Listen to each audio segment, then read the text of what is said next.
Hey, I'm Aaron Kemkes, and this is Fruit Frenzy, a game where players are caterers from rival catering businesses who are trying to collect fruit from the market to create the most beautiful plates for their customers. And you build these plates by layering these cards. So you have to cover 1 to 3 symbols every turn, and you'll layer these cards to try to create groupings. The way that this works is, first and foremost, the game has been through quite a bit in the last 4 years. So this game is substantially different from the way it was back in 2020, but it is pretty much the same concept. You're building a plate. However, the plate does not need a specific size. You can build it however wide and long and large you would like. And also, there are different scoring mechanics for this version as opposed to the earlier versions. So if you've been following this game and you've seen the earlier versions, this is going to be substantially different. We're still going to go the 12 rounds here for a 2-player game, and we're going to be essentially taking a card from our hand, putting it down to start our plate, and then getting cards from the market. Now, the way you do this is you take the remaining card in your hand and you either add it to the market and take 2 cards, or you draw a card. So that's a way to keep a card that you have in your hand that you want. If you want to get rid of something and you like things that are in the market, then you can actually put it back and take 2 of them. In this case, I don't want to do that here because the rotten symbol up here is on every single card. Now, the rotten symbol is going to essentially rot every fruit around that symbol, meaning you're going to lose points for it. So you don't want pineapple in this game. As you'll notice at the top, you've got strawberry and you've got grape as your fresh picked. Those are going to be fruit that everyone's going for. So essentially you're going to score points for those anyway if you have them, and you're going to score your largest group of each of those. Same with this. This is your preferred produce. So this player is going for cherries. This player is going for watermelon. And that means that they're going to score points equal to what they have for their total minus the least from another player.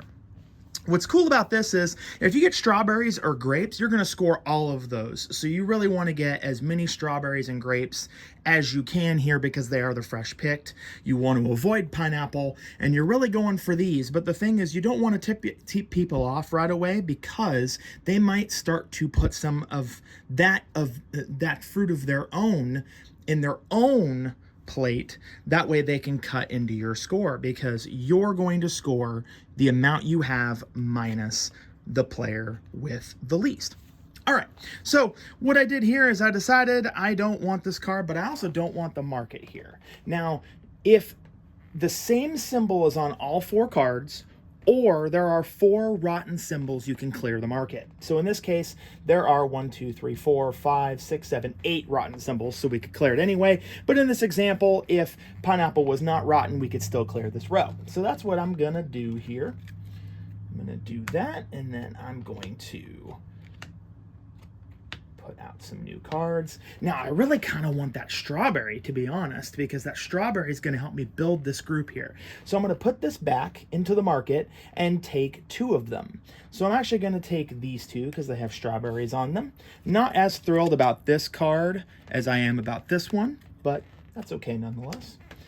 And then what we'll do is we will pass to the second player here. So the second player is going for watermelons, and they're looking at the fact that this person played watermelon, and they're kind of hoping that they don't keep those because they're going to cut into their points at the end of the game.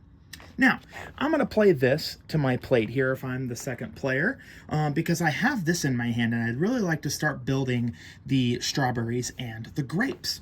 So what I'm going to do is I'm actually going to draw a card from the top of the deck because I don't really want to get rid of this card. I want to hold on to that card. Now, something to note, there's one other fruit that is not described in any other place, is the kiwi. Now, if you have the kiwi next to the leftmost fresh picked produce over there, you're actually going to score 1 for every single one that's adjacent to it. So in this case, on my next turn, if I did something like this, for instance, then I'd actually score 2 points at the end of the game for having 2 strawberries next to a kiwi, because that is the produce that goes well with kiwi this game. It could even be flipped. You could have a situation where it's grapes instead, or pineapples, or what have you, and you would still score the same exact way. Now, we're going to alternate this way. I'm going to do this one more time here. I'm holding onto this card, obviously. So I'm going to draw a card here, and then we'll go to the next player. So this player right here is going to decide, actually technically this player should have went first, so we're going to put that back for a second. This player is going to decide that they want to do this. So they're going to add that there, so they have 3 strawberries and a grape there. And this card, they're not as thrilled about this one, to be honest. But there is the same symbol on all 4 cards. So they're going to go ahead and wipe the market and get themselves a chance at some more cards. Now, that's exactly what they want. They want cherries, because the cherries are going to give them lots of points. So they'll return this useless card back, and then they will get those 2, which might tip it off to the other player, oh, I'm really going for cherries. Or they might be like, hey, they're really wanting to get some strawberry game going on here.